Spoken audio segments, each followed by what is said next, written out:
শুভ সকাল বন্ধুরা, সবাই কেমন আছো? আশা করি ভালো আছো। আমরাও সবাই ভালো আছি। এই যে সকালে বেগুনি মুড়ি হবে, তার জন্যে আগেই বেসনটা কাটাই নিয়ে এই যে বেগুনও কাটা হয়ে গেছে। বেগুনগুলো দেখো কত সুন্দর লম্বা লম্বা করে কাটা হয়েছে। এবারে বেসনে ডুবাইয়ে আর তেলে ছাড়তে হবে। একটা দিয়া হলো, এই যে আরও একটা দিকে আরও একটা দিয়া হবে। এই যে আর একটা দেওয়া হয়ে গেছে, আরও জায়গা আছে, আর একটা দিকে আরও একটা দেওয়া হোক। এই যে দেওয়া হয়ে গেল। এবারে দেখো কত সুন্দর ফুলছে বেগুনিগুলো, লাল লাল হচ্ছে। দেখো কত সুন্দর মুচমুচা হয়েছে। এবার একটু উল্টাই দিতে হবে, পেছন ধারটাও যাতে হয় ভালো ভাজা ভাজা।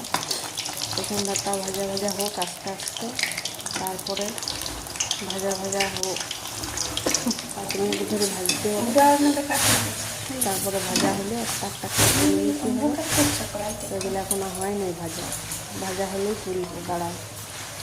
এই তো প্রায় হয়েই এসেছে, এবার তুলে নিতে হবে। এগুলো প্রায় লাল লাল করে ভাজা হয়ে গেছে। এই দেখো লাল লাল করে ভাজা হয়ে গেছে, এবার তুলে নিয়ে এবার বাকি যেগুলো আছে সেগুলোও দিয়ে দিতে হবে। এই যে আর একটা বেসনে ডুবালো, এটা দিয়ে এবার তেলে দিয়ে দিতে হবে। কত সুন্দর করে বেগুনটা কাটা হয়েছে, দেখছো? দেখলেই খেতে মন যাবে। আর ফুলছে দেখো বেগুনিগুলো, কি মারাত্মক ফুলছে। এত সুন্দর মুচমুচা বেগুনি আর মুড়ি, আর কি দরকার সকালে? প্রায় কমপ্লিটের মধ্যে বেগুনি মুড়ি আর দিকে রেডি করা হয়ে গেছে।